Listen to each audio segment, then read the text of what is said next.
Bismillahirrahmanirrahim. Assalamualaikum warahmatullahi wabarakatuh. Kita melanjutkan perkuliahan kita di mata kuliah algoritma pemrograman. Hari ini tidak seperti biasa, Pak Dani menggunakan media video ini untuk perkuliahan dikarenakan secara langsung menggunakan Google Meet hari ini belum bisa dikarenakan ada pengujian sidang tugas akhir mahasiswa tingkat akhir atau semester 6. Jadi untuk perkuliahan hari ini akan disampaikan melalui video ini. Baik, kita akan melanjutkan praktik kita yang kemarin. Namun sebelum kita melanjutkan, hari ini akan kita bahas dua PR kalian yang kemarin Pak Dani berikan ya, tugas kepada kalian. Yang pertama terkait konversi suhu. Jadi kita akan membahas tiga. Yang pertama adalah flowchart-nya. Kemudian nanti kita akan lihat codingnya menggunakan C++. Kalau pseudocode-nya sudah ada, gitu ya. Baik, kita mulai buat di dalam algoritma konversi suhu. Kita mulai, kemudian kita diminta untuk menginputkan Celsius, suhu dalam Celsius. Kita beri nama variabelnya Celsius.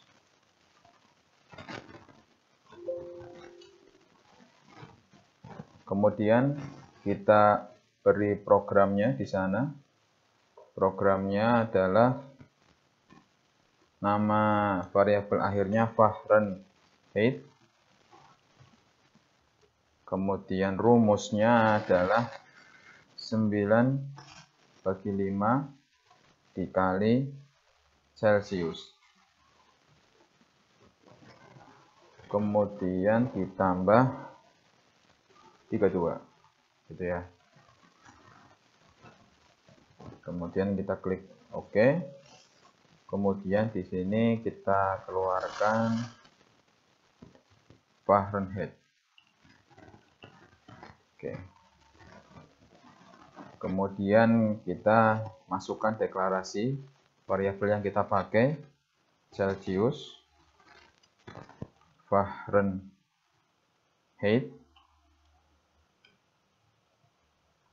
Sudah, hanya dua ya. Oke, selesai. Kita coba running. Ada kesalahan di sini. Oh, salah penggunaan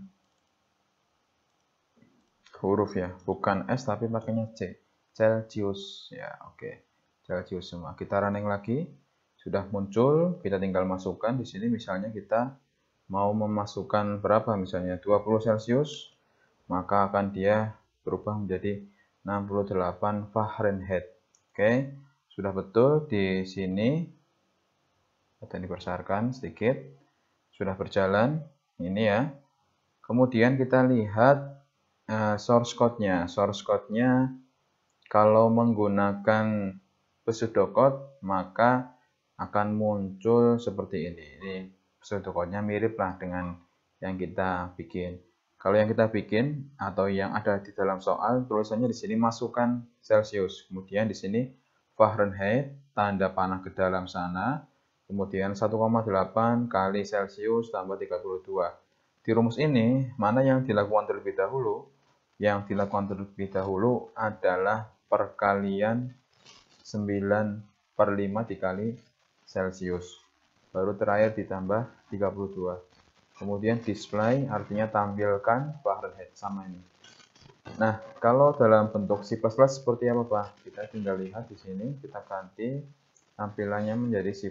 Sebenarnya tidak usah semuanya ini muncul ini. Yang digunakan hanya IOStream saja sebenarnya sudah bisa jalan dia. Ya. Di sini munculnya seperti ini, maka nanti yang dituliskan oleh mahasiswa cukup include IOStream, kemudian using namespace std, kemudian langsung int main. Ini pendeklarasian variabel yang digunakan, Celsius dan Fahrenheit. Kemudian sein atau memasukkan Celsius. Kemudian menghitung Fahrenheit-nya di sini. langsung menghitung Fahrenheit di sini, kemudian keluarkan Fahrenheit-nya, selesai gitu ya. Ini kalau menggunakan C++. Kita running pun juga ya sama jalan juga ya. Kita misalnya masukkan 20 yang tadi, hasilnya 68. Oke, untuk praktik yang pertama seperti ini, pemrogramannya seperti ini, C++-nya seperti ini. Apakah ini bisa apa namanya, tidak seperti ini Pak? Bisa, ini sebenarnya tidak harus menggunakan int double ya, karena sudah dimasukkan ke sini juga. Fahrenheit langsung diberi simbol double tidak apa-apa, karena int ini integer. Kalau Fahrenheit dia karena nanti kemungkinan memiliki nilai pecahan mungkin, maka dia bisa kita rubah bukan sebagai integer tapi bisa sebagai float gitu. Bisa sebagai float. Kalau mahasiswa yang running program ini kemudian menggunakan int masih berjalan, mungkin masih bisa tetap, namun nanti akan dibulatkan perhitungannya. Tapi kalau menggunakan float maka akan didetilkan, koma-komanya nanti akan muncul juga. Oke, praktek yang pertama selesai, kemudian kita coba bahas untuk yang kedua, praktek yang kedua. Ini kita simpan, kita buka baru, kita akan lihat yang kedua. Yang kedua ini adalah program, saya masukkan dulu, adalah program mencari nilai rata-rata dari dua bilangan. Ini juga mudah ya. Kita bisa masukkan X dan Y dulu, kemudian kita atur rata, kemudian tampilkan ratatanya. Kita klik di sini, kita misalnya masukkan dulu deklarasi terakhir. Kita masukkan di sini variabel yang pertama, misalnya kita namain X. Kemudian kita masukkan kembali variabel yang kedua, kita beri nama Y. Kemudian kita hitung di rumus, kita beri nama rata untuk variabel hasil rata-ratanya. Kemudian kita beri kurung X tambah Y. Kenapa kok diberi kurung? Karena memang dilaksanakan terlebih dahulu dibagi 2. Oke. Kemudian terakhir kita tampilkan rata. Ya. Kemudian setelah semua variabel muncul, baru kita deklarasikan. Deklarasikan berarti ada X, ada Y, ada rata. Oke, selesai. Kita running. Jalan, misalnya kita untuk X, misalnya kita masukkan 10. Untuk Y-nya juga kita masukkan 10. Maka kalau dua bilangan pertama 10, bilangan kedua 10, rata-ratanya berapa? Otomatis 10 juga ya. Otomatis 10 juga. Kita coba lagi. Misalnya kita memasukkan 8. Kemudian bilangan yang kedua kita masukkan 5. Berapa rata-ratanya? Dijumlahkan dulu, 5 tambah 8, hasilnya 13. Dibagi 2, 13 dibagi 2, 6,5. Pak, kok di situ munculnya 6, Pak? Ya, karena kita mendeklarasikan ratanya menggunakan bilangan bulat. Bagaimana agar dia tidak menjadi bilangan bulat, dia menjadi nilai yang sebenarnya? Harusnya kan jawabannya 6,5, bukan 6. Maka yang perlu kita edit di sini adalah bukan bilangan bulat ya. Kita edit di sini sebagai real ya. Semuanya kita jadikan real semuanya, boleh Pak, boleh, nggak apa-apa. Atau kalau mau kita pisah, X-Y-nya integer, ratanya real sendirian juga boleh. Kita coba running lagi.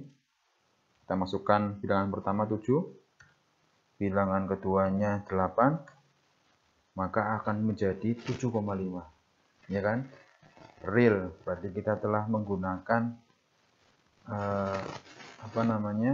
tipe bilangan real untuk menampilkan bilangan yang berkoma atau bilangan desimal.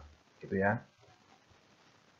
Pseudocode-nya seperti apa, Pak? Pseudocode-nya nanti akan menjadi seperti ini. Masukkan X, ini input artinya masukkan. Pak, saya menggunakan bahasa Indonesia, Pak. Pakainya masukkan, boleh. Saya menggunakan bahasa Inggris, kan, Pak? Iya, bahasa Inggris, Pak. Ya, boleh juga.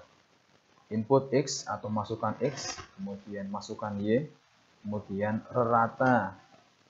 Boleh seperti ini atau tanda panah ke dalam yang kita bahas, seperti yang kita bahas di dalam PowerPoint. Tanda panah ke sana, ke arah rata. Eksekusi bagi 2, kemudian tampilkan rata. Betul ini pseudocode-nya. Oke ya, kemudian kita cek C++-nya. Nah, C++-nya seperti biasa menggunakan include IOStream using namespace std, kemudian int main, double xy-nya rata. Kenapa kok menggunakan double, Pak? Double ini adalah apa namanya? Ini apa ya? Yang seperti tadi integer, berarti itu bilangan bulat. Tipe data. Nah, tipe data integer int itu bilangan bulat, kemudian double sudah mulai bisa kita masukkan bilangan desimal. Tidak hanya double, tapi juga bisa ada float. Ya, double dan float lebih kuat mana, Pak? Lebih kuat float. Bedanya apa, Pak? Bedanya ada pada digit yang bisa kita masukkan. Double digitnya tidak sebanyak float. Digitnya float lebih banyak lagi. Digit apa, Pak? Koma, bilangan di belakang komanya, gitu ya.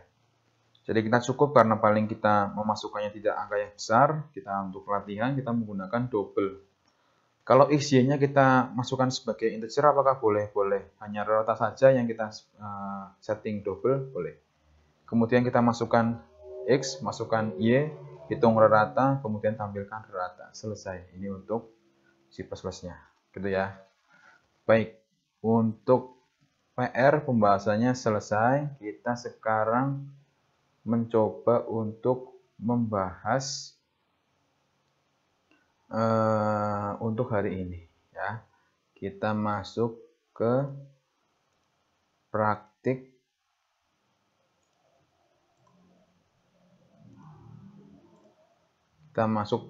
yang ketiga ya. Praktik yang ketiga, Pak tadi menggunakan PowerPoint yang kemarin. Nah, di praktek yang ketiga ini kita akan membuat program menghitung luas segitiga. Kita akan membuat program menghitung luas segitiga. Ya. Rumus yang digunakan adalah kita nanti akan menggunakan rumus alas kali tinggi kali bagi 2 atau kali setengah juga bisa. Alas kali tinggi bagi 2 itu rumus segitiganya. Gitu ya. Apa yang bisa kita coba, Pak, dari sini, Pak? Kita masukkan dulu. Masukkan panjang alas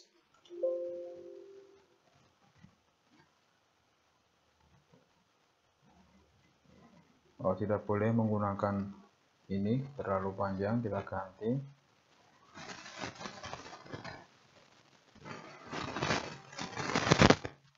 Kita tulis alas gitu ya.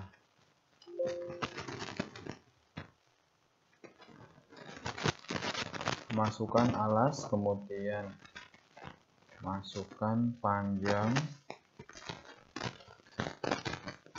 masukkan tinggi.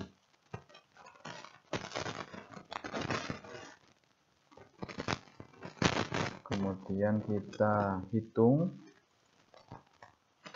kita tulis luas segitiga. Kemudian di sini rumusnya adalah alas kali tinggi, kemudian dibagi 2.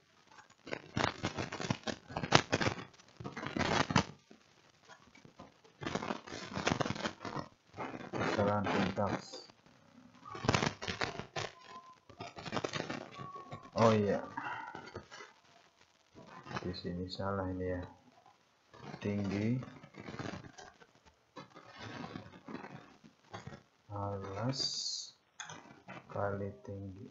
Oke, selesai, baru kita deklarasikan. Kita membuat deklarasinya tadi, kita bikin dia real semuanya, dari alas, tinggi, dan luas segitiga. Oke, sudah bisa kita coba running. Nah ini, oh iya, luas segitiga. Oh iya, ini salah tulis ini ya, bukan alat ya, alas ya. Oke, sudah bisa jalan. Pertama kita masukkan alasnya, misalnya alasnya 8 cm, kemudian tingginya 15 cm, maka belum kita tambahkan keluaran, mohon maaf. Kita kasih keluaran, kita keluarkan di sini luas segitiga. Oke ya, kita masukkan alasnya 10, kemudian tingginya 15, maka akan keluar 75. Nah ini nanti digambar, dicoba, digambar, kemudian di running, kemudian dibuatkan pseudocode-nya. Setelah itu dibuatkan C++-nya. Bagi yang tidak memiliki flow algorithm aplikasi ini, berarti langsung menggunakan ini C++. Namun sama tugasnya membuat 3 jenis. Yang pertama algoritma dalam bentuk flowchart, kemudian coding C++-nya, kemudian pseudocode-nya, dan tampilan hasil running-nya gitu. Apakah boleh ini ditambahi kalimat-kalimat, Pak? Boleh, silakan. Gitu ya. Ini silakan boleh ditambahi. Kemudian apalagi setelah membuat luas segitiga, kemudian kalian program yang keempat ini selesai. Program yang keempat adalah penukaran isi 2 variabel ya.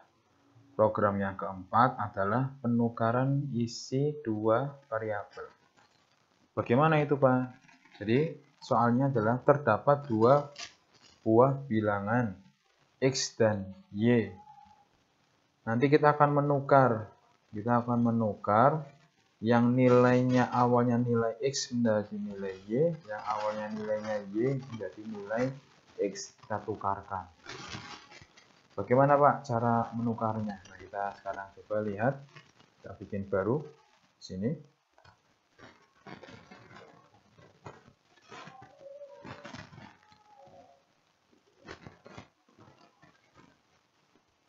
Oke. Kita masukkan dulu di sini. Masukkan dulu X dan Y. Kalau saya campur seperti ini, apakah bisa atau tidak bisa ya? Nggak mau ya. Satu-satu, X sendiri, kemudian Y sendiri. Sudah, kemudian kita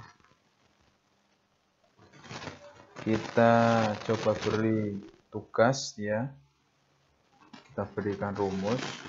Kita membutuhkan satu variabel lagi ya. Variabelnya namanya Z.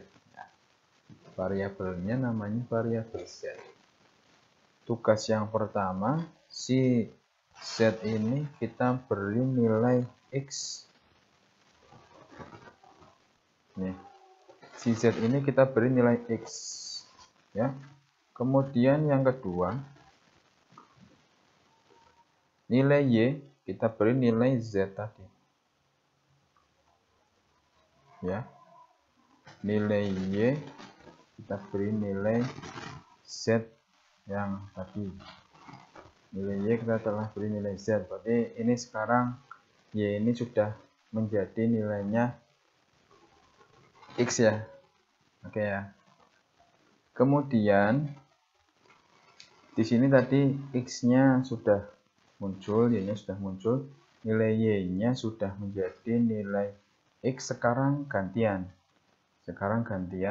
Kita mau memasukkan nilai Y-nya yang awal ke nilai X gitu ya. Berarti tinggal seperti apa, Pak? Tinggal di sini.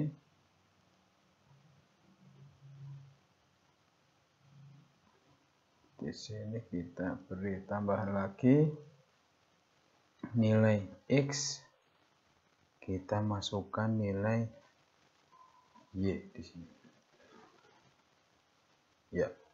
X sama dengan Y. Apa yang terjadi nanti? Coba saja ya. Terus sebenarnya nanti langsung kita bolak-balik tanpa ada variabel Z juga barangkali bisa. Kita coba. Kita keluarkan nilai di sini nilai X dulu. Keluarkan X, kemudian di sini keluarkan Y. Oke, kita coba running. Oh ya, kita belum mendeklarasikan. Kita deklarasikan dulu. Kita deklarasi semuanya X, Y, Z. Ya, running. Masukkan nilai bertipe X. Misalnya X-nya kita nilai 1. Kemudian Y-nya 2. Nah, coba kita lihat. X-nya 1, Y-nya 2. Kemudian ditampilkan X-nya 1, Y-nya 1. X-nya, Y-nya, harusnya X-nya menjadi 2, Y-nya 1. Y-nya sudah betul. Nah, X-nya ini tidak betul. X-nya harusnya menjadi nilainya 2. Kenapa kok salah, Pak? Karena kita hanya menggunakan ini tanpa menggunakan variabel perantara.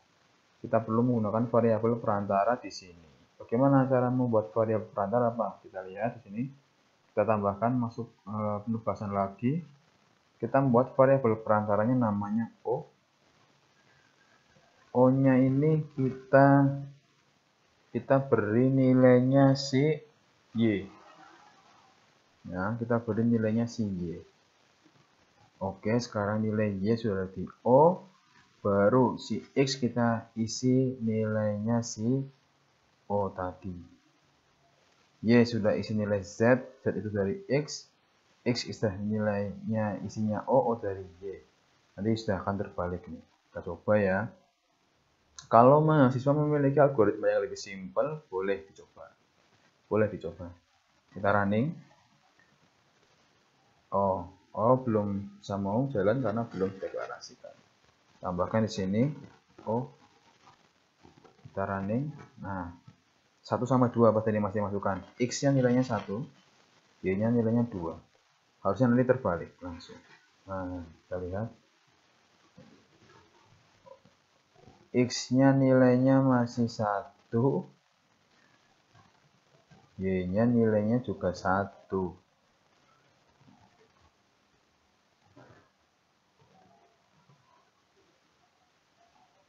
Iya.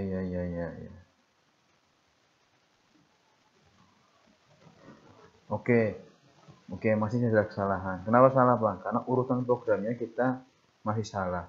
Ini Z sama dengan X, kemudian O-nya kita pindahkan di atas ini harusnya di sini. Kita pindahkan di sini ya. O sama dengan Y. O sama dengan nilainya Y. Di sini kita mendeklarasikan awalnya. Ini kita hapus.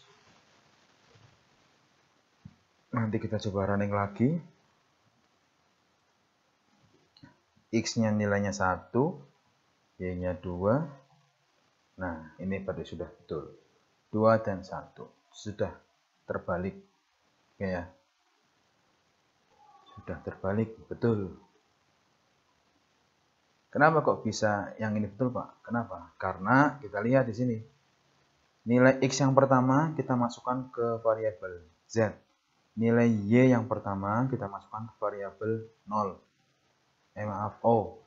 Kemudian Y kita isi nilainya Z. Nah, sudah terisi. kemudian X kita isi nilainya O. Tadi ada blunder karena nilai Y-nya tadi sudah menjadi 1, kemudian Y-nya kita masukkan ke O, O-nya otomatis 1. 1 dipakai X, otomatis X-nya 1 lagi. Tapi kalau seperti ini, O di sini sudah memiliki nilainya Y pertama. Kalau Y yang di sini, ini sudah Y perubahan, ya kan? Sudah Y perubahan. Oke, silakan nanti dianalisa oleh kalian masing-masing. Programnya seperti ini dibikin, dilaporkan, kemudian dalam bentuk pseudocode akan menjadi seperti ini. Masukkan, kemudian Z, tanda panah ke arah Z, X langsung ya. O, Y, Z, X, tanda panah ke arah X. Oh, ini sama semua nih modelnya. Display artinya tampilkan, gitu ya. Display artinya tampilkan. Oke, dua ini silahkan nanti kalian langsung mencoba untuk membuat langsung di masing-masing device, bisa di laptop, bisa di HP. Kalian buat dua programan ini, kemudian buat laporannya, kemudian laporkan laporannya di Google Classroom. Nanti hari Selasa besok, nanti materinya berbeda lagi karena besok masih ada pengujian tugas akhir. Dari saya cukup sekian, terima kasih. Billahi taufiq wal hidayah. Assalamualaikum warahmatullahi wabarakatuh.